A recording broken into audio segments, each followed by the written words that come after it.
और सरकार की तरफ से कोई मदद नहीं मिलती। ఈ రోజు రైతుల పరిస్థితి తెలంగాణలో దయనీయంగా మారింది. వ్యవసాయానికి సంబంధించి అన్ని ఇన్పుట్స్ లో పెట్రోల్, డీజిల్, సీడ్స్, లేబర్ అన్ని ధరలు పెరిగినాయి. ఈ బీఆర్ఎస్ ప్రభుత్వం రైతుల కోసం ఏమీ చేయడం లేదు.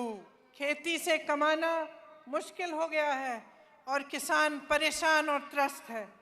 వ్యవసాయం నుంచి ఆదాయం ఈ బీఆర్ఎస్ ప్రభుత్వంలో తగ్గిపోయింది. इसीलिए हमने ये तय किया है कि हम एमएसपी को बढ़ाएंगे और इसकी हम आपको गारंटी देते हैं। అందుకోసమే రాబోయే కాంగ్రెస్ ప్రభుత్వంలో మినిమం సపోర్ట్ ప్రైస్ ఎంఎస్పీ పెంచి ఇవ్వబోతున్నామని చెప్పి నేను మనవి చేస్తున్నాను. धान के लिए 2500 रुपए, मक्का के लिए 2200 रुपए, सोयाबीन के लिए 4400 रुपए, गन्ना के लिए 4000 रुपए। అన్ని వ్యవసాయ పంటలకి ఎంఎస్పీ పెంచి ఇస్తాము. వరి ధాన్యానికి 2500, సోయాకి 2200, షుగర్ కేన్ కి 4000 రూపాయలు ఇవ్వబోతుందని చెప్పి నేను మనవి చేస్తున్నాను. अरहर की 6700 रुपए और कॉटन की 6500 रुपए। పత్తికి 6500 రూపాయలు ఇవ్వబోతున్నాం. ఈ విధంగా ప్రతి పంటకి ఎంఎస్పీ కంటే పెంచి రాబోయే కాంగ్రెస్ ప్రభుత్వం ఇవ్వబోతుంది. किसानों के लिए 2 लाख रुपए तक कर्ज माफ किए जाएंगे। రాబోయే కాంగ్రెస్ ప్రభుత్వం 2 లక్షల రూపాయల వరకు రైతులకి రుణమాఫీ చేయబోతున్నాము. इंदिरम्मा रायतु भरोसा योजना के तहत किसानों के लिए 15,000 रुपए प्रति एकड़ दिया जाएगा। ఇందిరమ్మ రైతు భరోసా అనే కార్యక్రమం తీసుకొచ్చి ప్రతి ఎకరాకి ప్రతి సంవత్సరానికి 15,000 రూపాయలు ఇవ్వబోతుందని చెప్పి నేను మనవి చేస్తున్నాను. और मनरेगा में जो रजिस्टर्ड मजदूर हैं उन्हें हर साल 12,000 रुपए मिलेंगे। భూమి లేని రైతు కూలీలకు సంవత్సరానికి వచ్చే కాంగ్రెస్ ప్రభుత్వం 12,000 రూపాయలు ఇవ్వబోతుందని చెప్పి నేను మనవి చేస్తున్నాను. मेरे बहनों और मेरे भाइयों, ये जो आपका क्षेत्र है ये आदिवासी बहुल क्षेत्र है और आप तो जानते ही हैं कि इंदिरा जी के दिल में आपके लिए एक बहुत खास जगह थी। ఈ ప్రాంతంలో గిరిజనులు, ఆదివాసీలు పెద్ద సంఖ్యలో ఉంటారు. ఇందిరాగాంధీ గారు గిరిజనులు, ఆదివాసీలకి ఎంత ప్రేమిస్తుండ్రో మీకు తెలుసు అని చెప్పి నేను మనవి చేస్తున్నాను. ये रिश्ता जो उनके साथ आपने जोड़ा था एक आदर का रिश्ता था, श्रद्धा का रिश्ता था। उनके दिल में आपके लिए आदर थी था, आपके लिए श्रद्धा थी और वो हमेशा ये चाहती थी कि आपकी संस्कृति को बचाया जाए और बढ़ाया जाए। वो हमेशा कहती थी कि आदिवासी संस्कृति ही दुनिया की सबसे आधुनिक और सबसे आगे सोचने वाली संस्कृति थी जिसके जरिए प्रकृति का आदर होता था।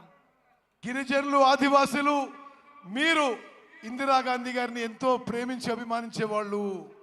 ఇందిరాగాంధీ గారు కూడా మిమ్మల్ని ఎంతో ప్రేమించి అభిమానించేవాళ్ళు. ఎప్పుడు కూడా మీ సంస్కృతిని, మీ కల్చర్ని మరి ప్రిజర్వ్ చేయాలని చెప్పి ఇందిరాగాంధీ గారు భావించారు.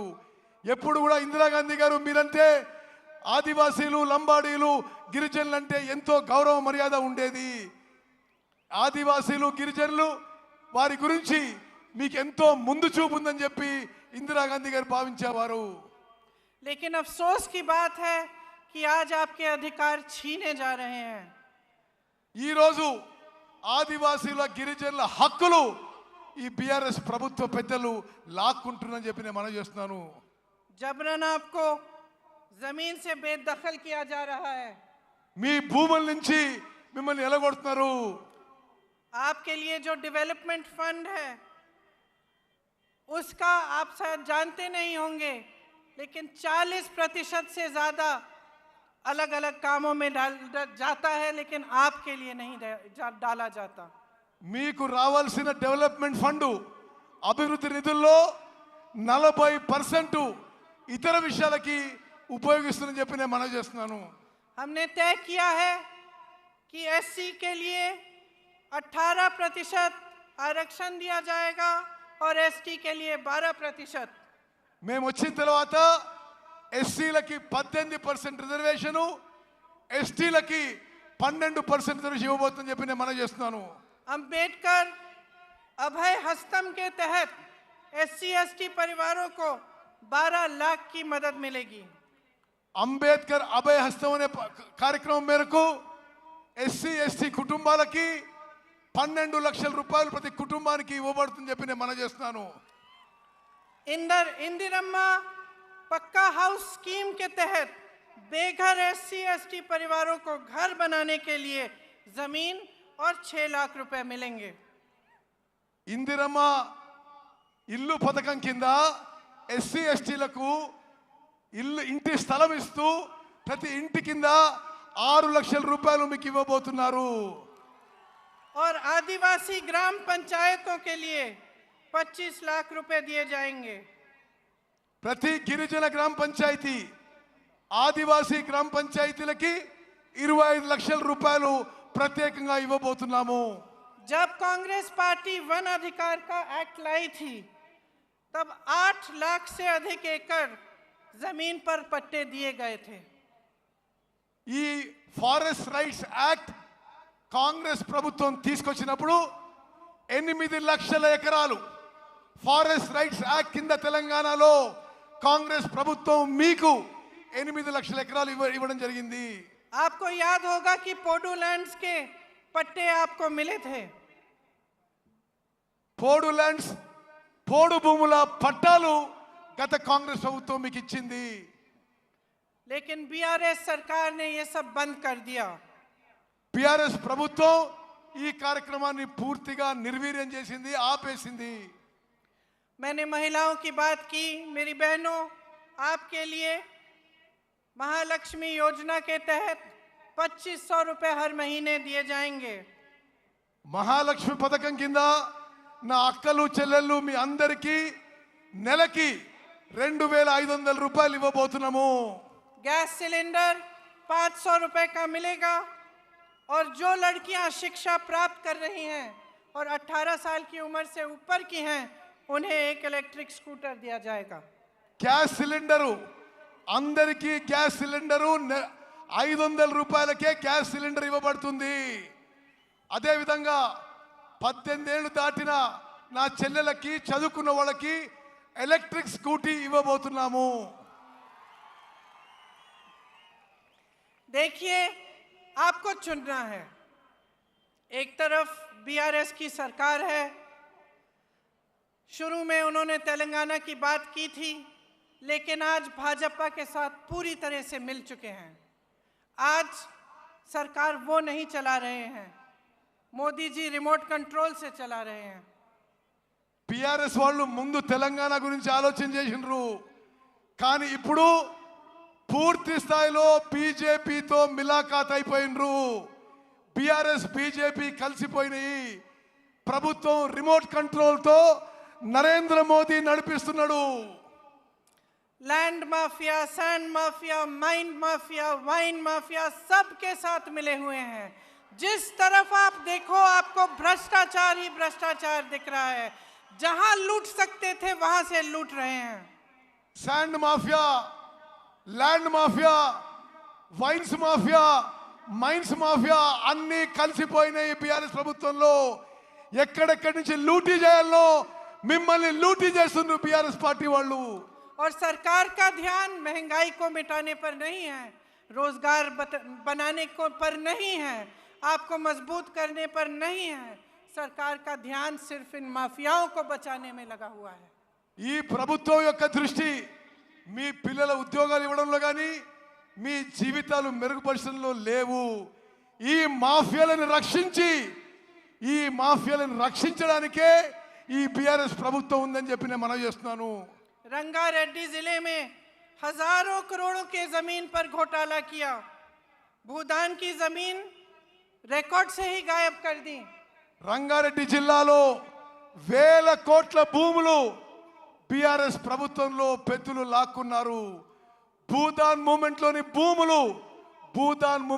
భూములు రికార్డ్ నుంచే తీసేసిండ్రు ఈ ప్రభుత్వం. कांग्रेस के जमाने में इन जमीनों को बेचना खरीदना मना था। కాంగ్రెస్ అధికారంలో ఉన్నప్పుడు ఈ భూదాన్ భూములని అమ్మడం కానీ కొనడం కానీ నిషేధం ఉండింది. आज इन्होंने ये जमीनें भी लैंड माफिया और अपने करीबों को बेच दिया है। వీళ్ళు ఇప్పుడు వచ్చిన వాళ్ళు బీఆర్ఎస్ వాళ్ళు ఈ భూములను కూడా ల్యాండ్ మాఫియాకి వాళ్ళ దగ్గర వాళ్ళకి ఇచ్చేసిండ్రు. आपको ये शब्द याद होंगे, बंगारू तेलंगाना, याद है?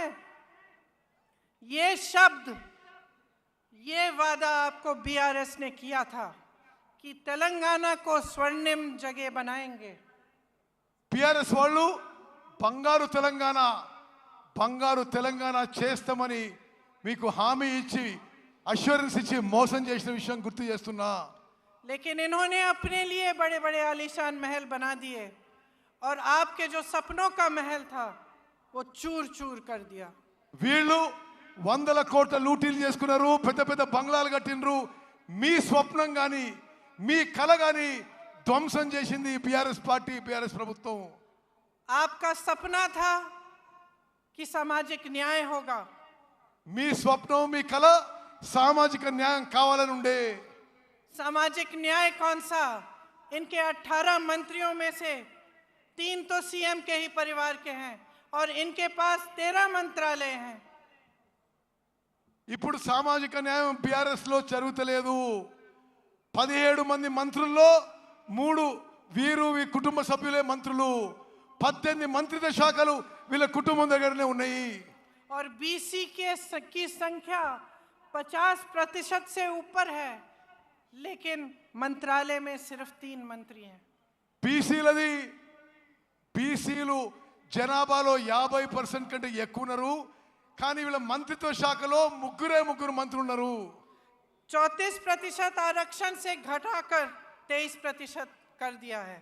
27% నుంచి బీసీల రిజర్వేషన్ 23% కి తగ్గించిండ్రు.